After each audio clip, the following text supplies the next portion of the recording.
Hey guys, welcome to my channel. Today we're going to be looking at Enneagram Type 9, and we are going to be talking about the mental health issues related to being a Type 9. Now, this information comes from my good friend Tyler Zock. If you've checked out his information, The Gospel for the Enneagram, he has a great Instagram channel and a YouTube channel. So I'll put links in the description below for his stuff. Fantastic information. And I asked him, is it okay if I go over these this last Twitter post you did on each of the types and mental health, or the challenges, the mental health challenges of each types? And he was gracious enough to say, sure, go ahead, make videos about them. So that's what we're doing today. We're going to go through some of this information together, and we're just going to take our time, not hurried, not rushed, and look at the Type 9 mental health. And so I'm going to be looking at his Instagram post. While I go through this information, we'll just talk about it together. So as a reminder, in the description below is a link to my website, tomlahue.com, where I do Enneagram and relationship coaching. You can book a single appointment if you're just trying to figure out your type, or I have several different coaching plans on there, 3 weeks, 6 weeks, and more.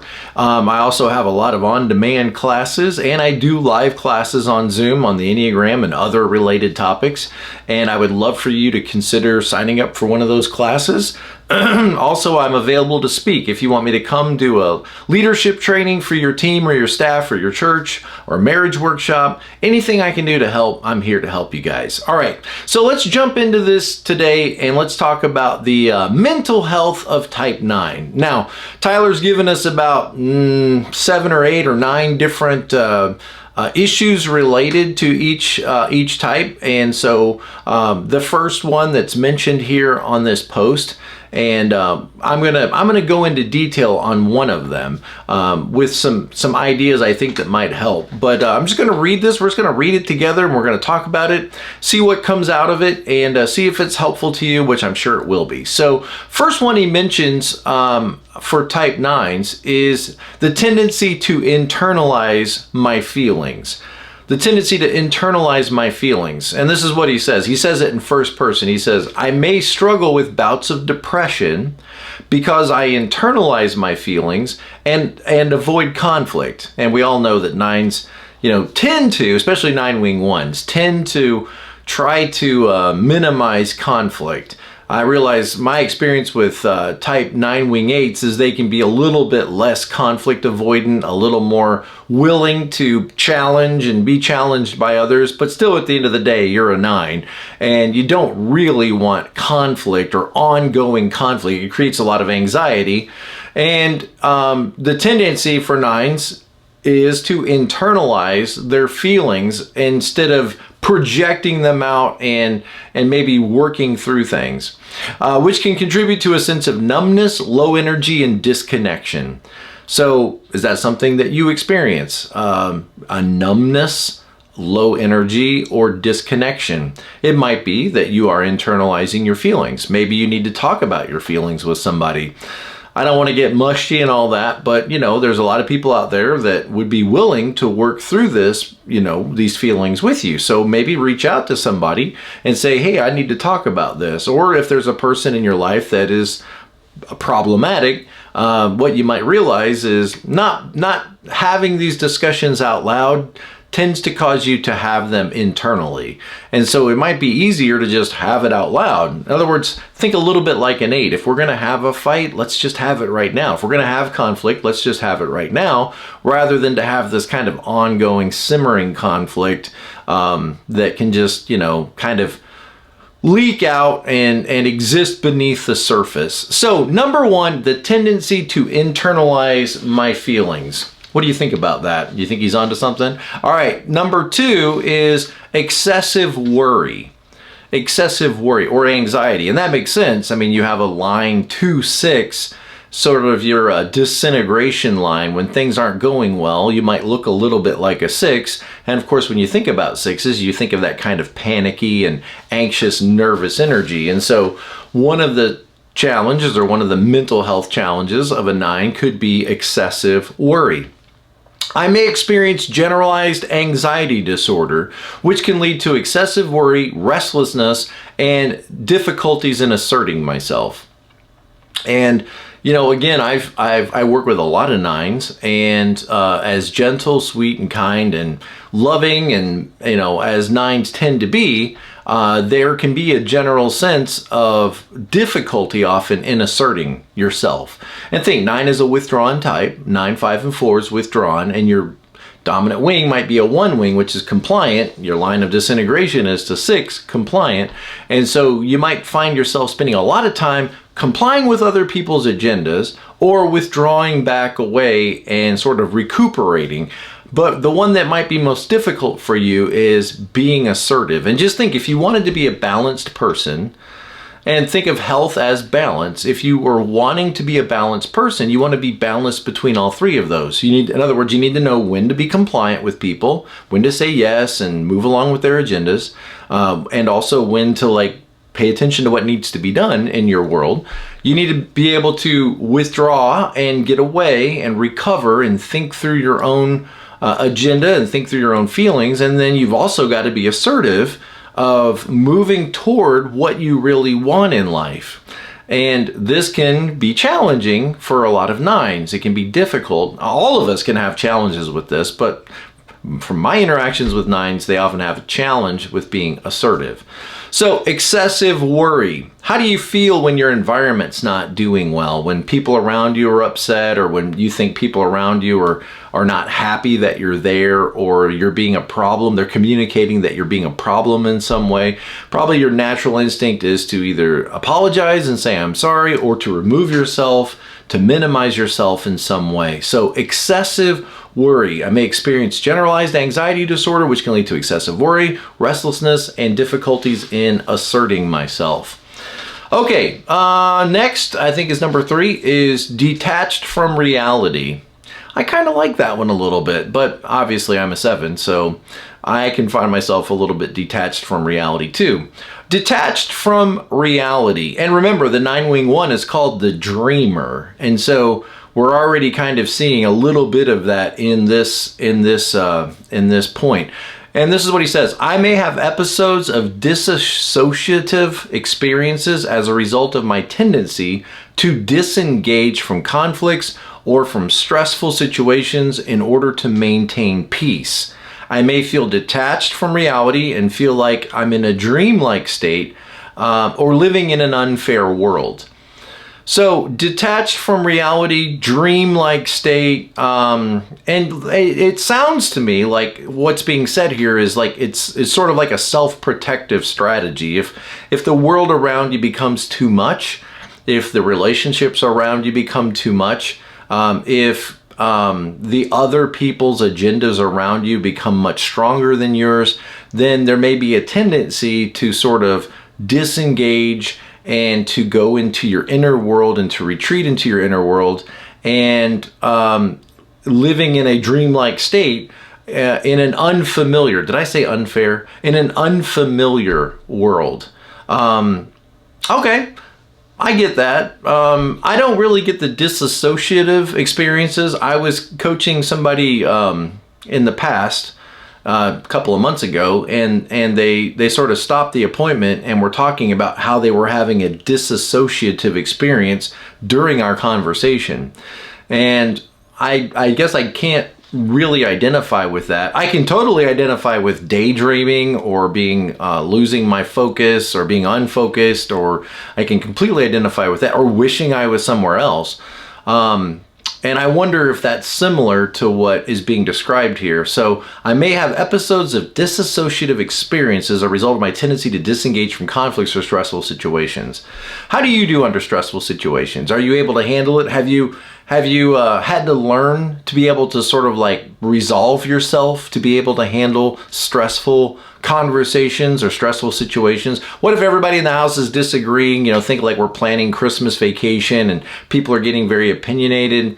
How do you respond to that? Chances are you will tend to try to mediate that conflict and get everybody aligned. And that's a great thing. I mean, it's a wonderful thing that you guys bring to the table, trying to get that alignment within the group.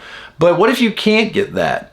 what I tend to see with nines is they tend to, when they can't bring peace or bring harmony into an environment, they will try to, in some way or another, escape from that environment to maintain their own peace and harmony. So it's a little bit like, you know, the thing you bring to others, if you're not able to do that, you might retreat in order to preserve it for yourself. And that's just a fascinating thought, and it's true of every type, not just nines. We all kind of bring something to the table, but if we're unable to do that, we tend to try to retreat and try to chase that thing that we bring. And for nines, it's often peace, harmony, comfort, and tranquility. Okay, so next is the fear of conflict. So let's see, what do we have so far? We have, let's just review here. We have internalize my feelings, the tendency to excessive worry, or, you know, that anxious feeling, that discomfort, detached from reality, and then fear of conflict. And it seems like all of these sort of dance around this issue. Like, this is certainly a central issue here, avoidance of conflict or fear of conflict. And again, I think my experience as 9-wing 8s tend to be a little bit more okay with conflict, or resisting, or being direct, or standing their ground, or what would look like stubbornness. But especially you 9-wing 1s, how do you feel about conflict? How do you feel about people disagreeing with each other, being very animate, very vocal, very opinionated?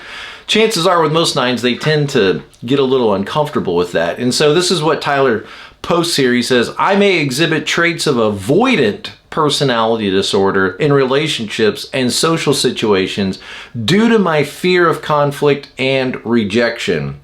And that word rejection makes me think about type 2s, because, you know, the fear of a type 2 is of being unwanted, uncared for, unloved, and rejected. And so I think this could muddy the waters a little bit for somebody who's a type 9. They might think, oh, maybe I am a type 2. And again, it's far more likely that a type 9 is going to think they're a 2 than that a 2 is going to think they're a 9. And so your desire to not have conflict and to fear rejection might cause you to identify and look like, in many ways, a type 2. That may be one of the contributing factors when you say, wow, I really thought I was a 2, or people tell me I'm a 2, but this may be part of that issue, because 2s certainly fear, you know, feeling unwanted, uncared for. And of course, you as a 9 don't want to be unwanted. Who wants to be unwanted, uncared for, and rejected? Nobody wants that. It's just, is that your dominant fear? I may experience feelings of inadequacy, inferiority, low self-esteem, and reluctance to take risks. And, you know, as a 9, a lot of 9s that I work with, they can sort of end up a little bit stuck in life. A little bit challenged to know what is my agenda, and often need clarity. What I find with 9s is you guys often need clarity. Like, okay, you know, there's a big world out there in front of you, and you could do about anything. So what are you going to do? What do you feel passionately about? And this is where 9s start to often struggle, is what do I feel passionately about? Like, what would I want to go after? What grabs me and pulls me forward? What do I get excited about? What do I feel is my calling in life? What do I feel is, you know, my, and, you know, right now, at this point, I always have, you know, free things on my website, but right now on my website, tomlahue.com, there is a free downloadable of, like, understanding your why and knowing what your purpose is. And so I would encourage you, if you know, if it's still available, but, you know, whatever is on there, I'm sure is good for you. But at this point of making this video, go on my website and download, just all you gotta do is put your email address into my free Enneagram community, and you'll get a free mini course on understanding your why. And it's so important that you understand, like, what is it I'm passionate about? What is it that I care about? What sets me apart from other people? What is it about me that's unique and special? And what is my compass pointing toward in life? And look, let me just read this again. I may experience feelings of inadequacy, inferiority, low self-esteem, and a reluctance to take risks.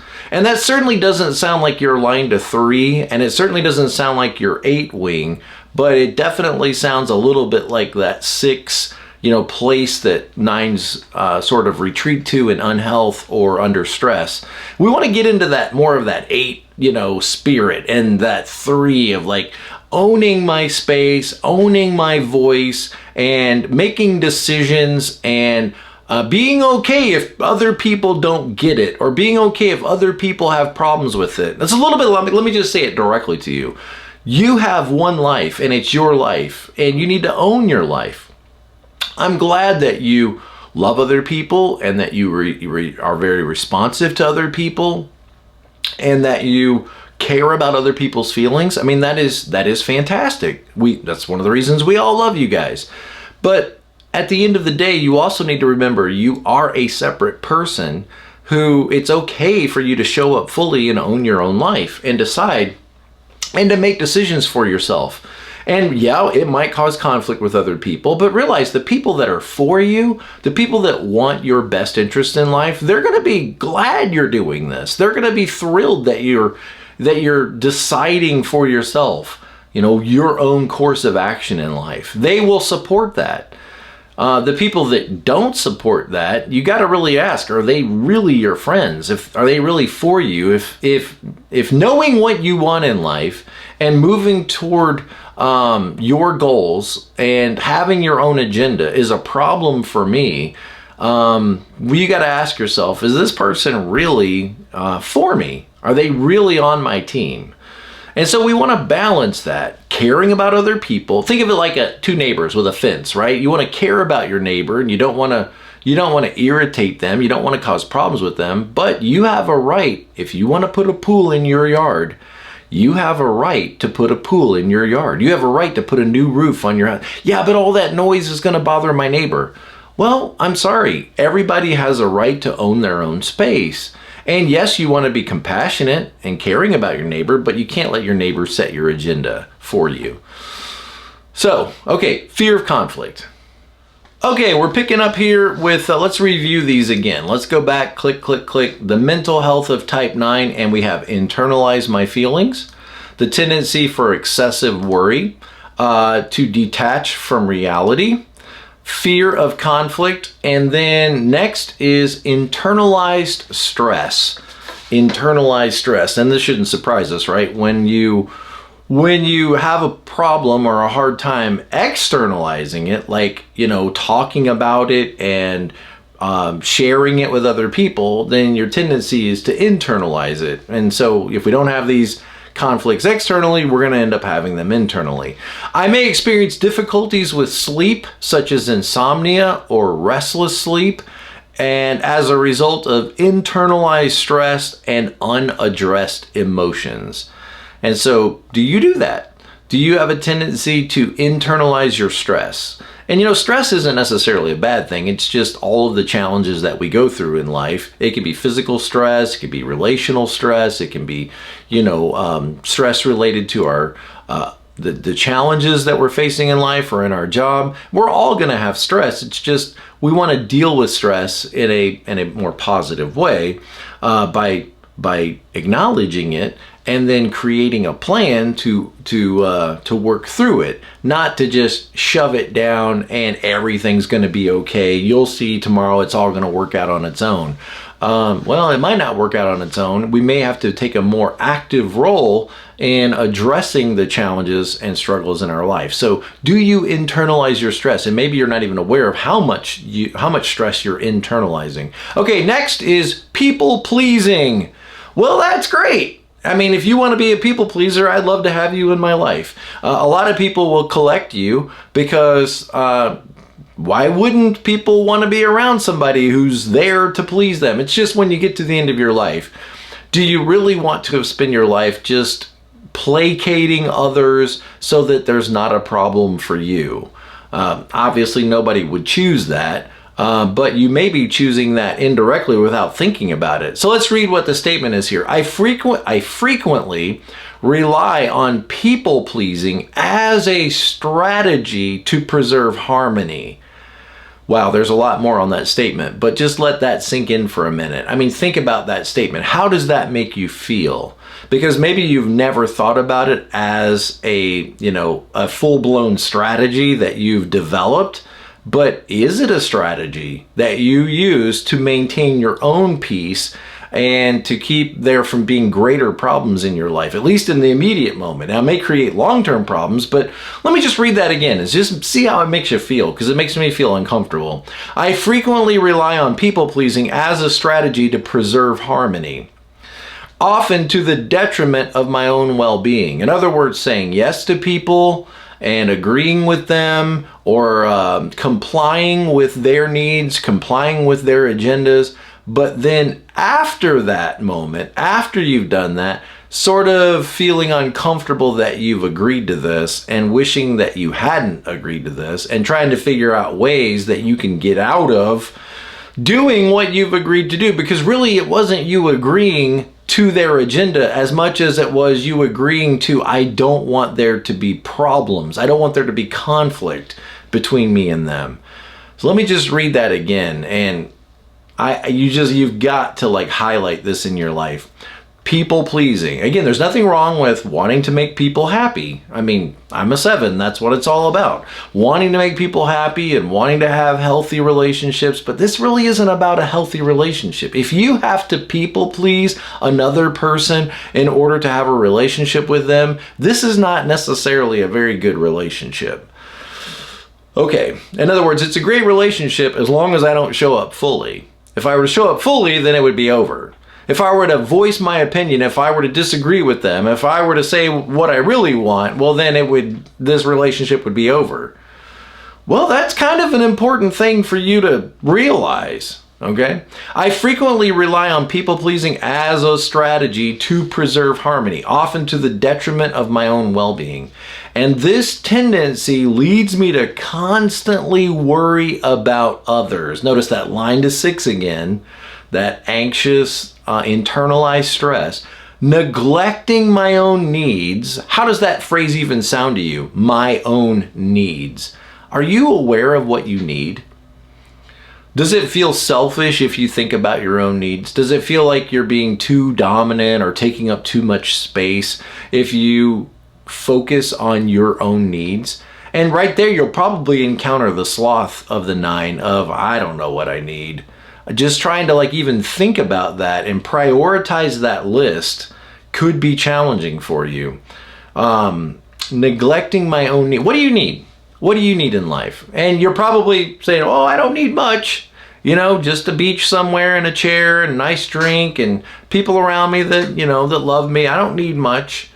It's okay to need things. You're a human being. You are a part of the creation, and we're created in such a way that we have legitimate needs. Like you need sleep, you need water, you need food, you need other things as well. Not the least of which is a purpose for your life, an agenda that drives your life. And so just think about that question, like, is it okay for you to have needs? Is it okay for Harry Potter to come out from underneath the stairs and to make his needs known?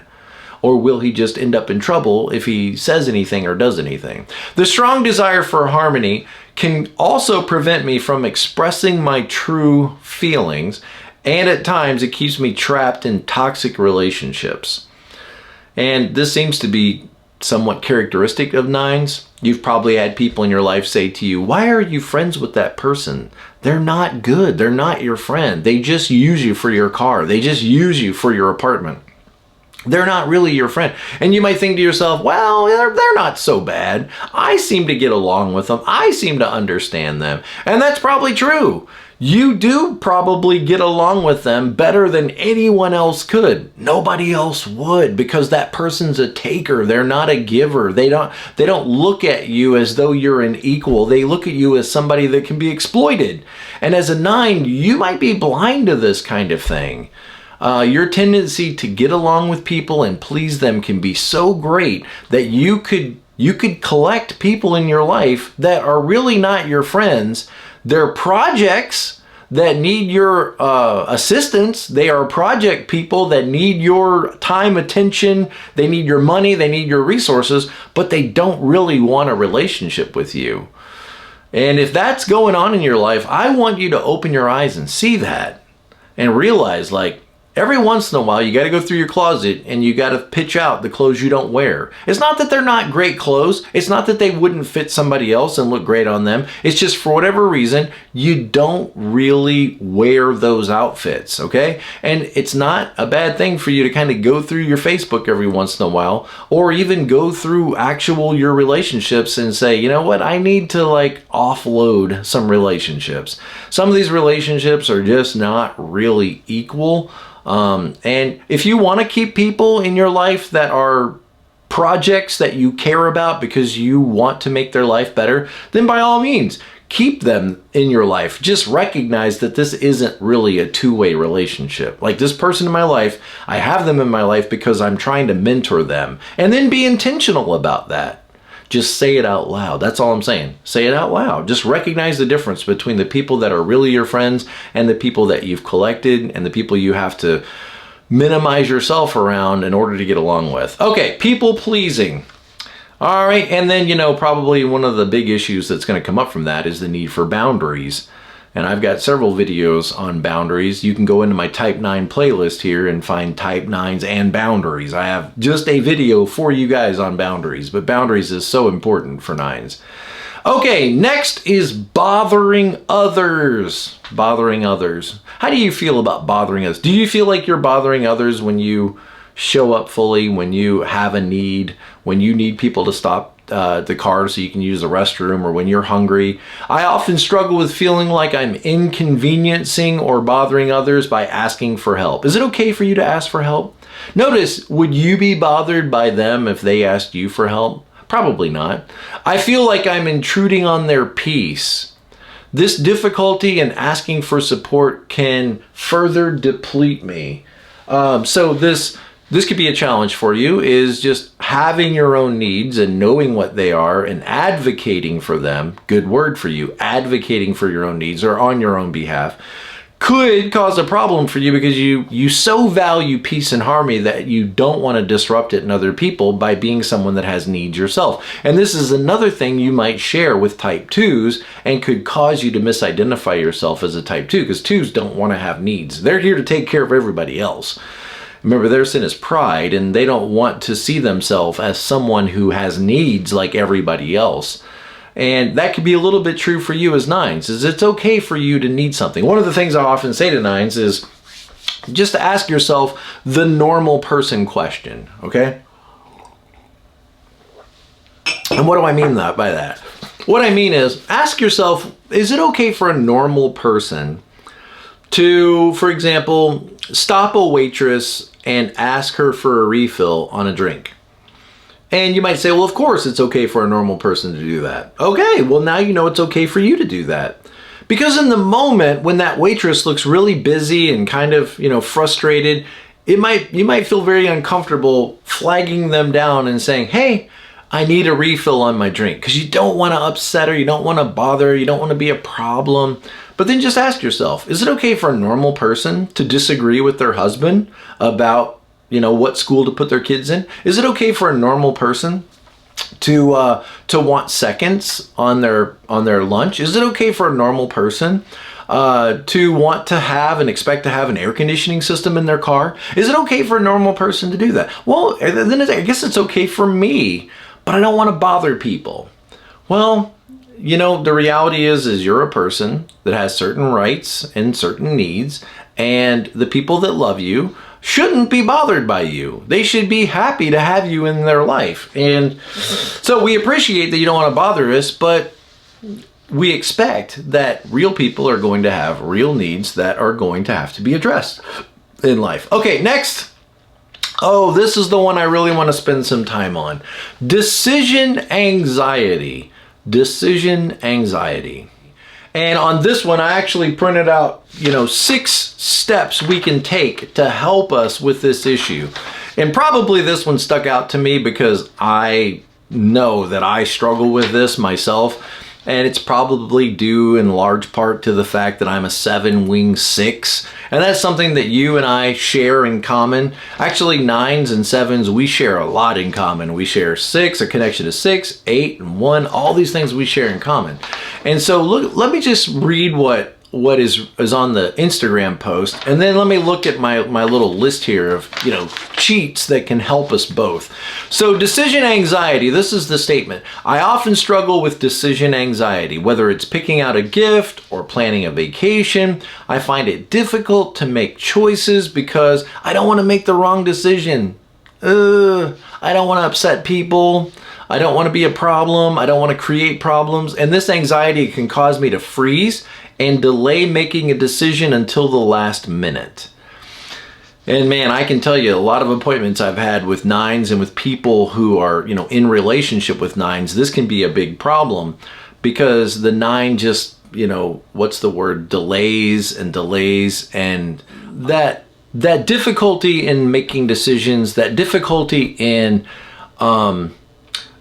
deciding what you really want, and the fear of like upsetting other people, the fear of causing problems with other people by making a decision. And I've coached a lot of people in relationships with nines, and this can be a big issue in that relationship, is that putting things off to the last minute, not necessarily because you're lazy or not necessarily because you don't want to see things get done, but just the challenge of making decisions and sort of being stuck in that loop, that anxious loop of not wanting to make the wrong decision, kind of an analysis paralysis, you might say. And so here's 6 points that I make that help me and could help you with this anxiety around decision making. And number 1 is understand your anxiety.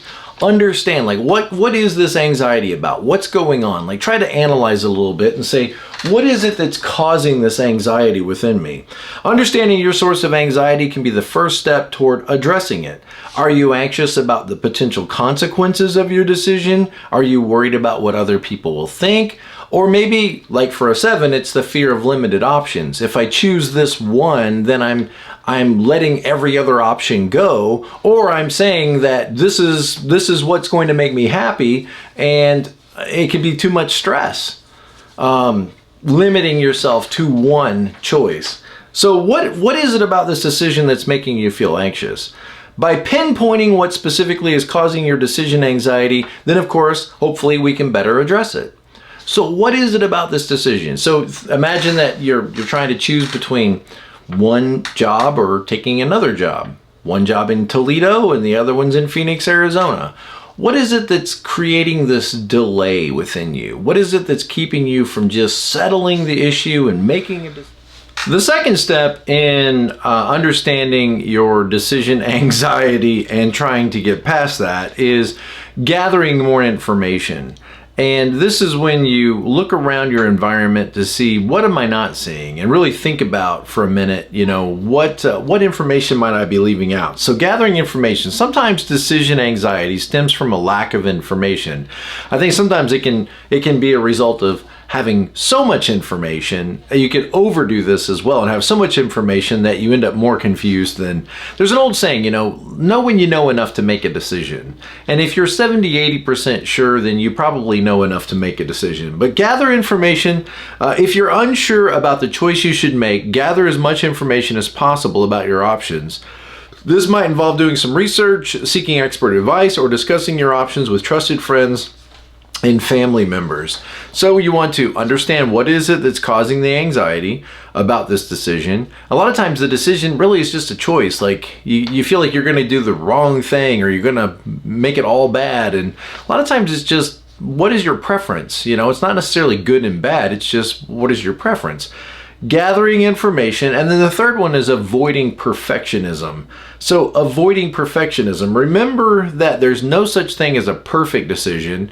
Every choice, or each choice, will have its pros and cons, and it's essential to accept that making a mistake is part of life and part of learning and growing. I actually have a whole on-demand course called Giving Up on Being Perfect. So if this is an issue for you, if you feel like you struggle with that perfectionism, then that might be a good course for you to go through that information. Number 4, practice mindfulness and relaxation techniques. So mindfulness practices such as meditation, prayer, staying present in the moment, all of this can help you stay focused on what is in front of you rather than projecting way off into the future what bad things might happen. So stopping, pausing, really evaluating what you want and being mindful to what you want. And then number 5, start small.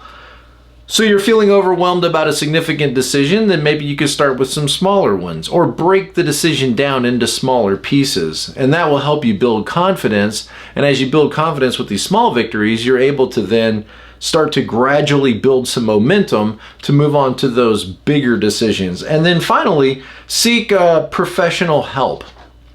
If none of this is working, then reach out to somebody. Reach out to somebody that can help you, somebody that can walk you through this.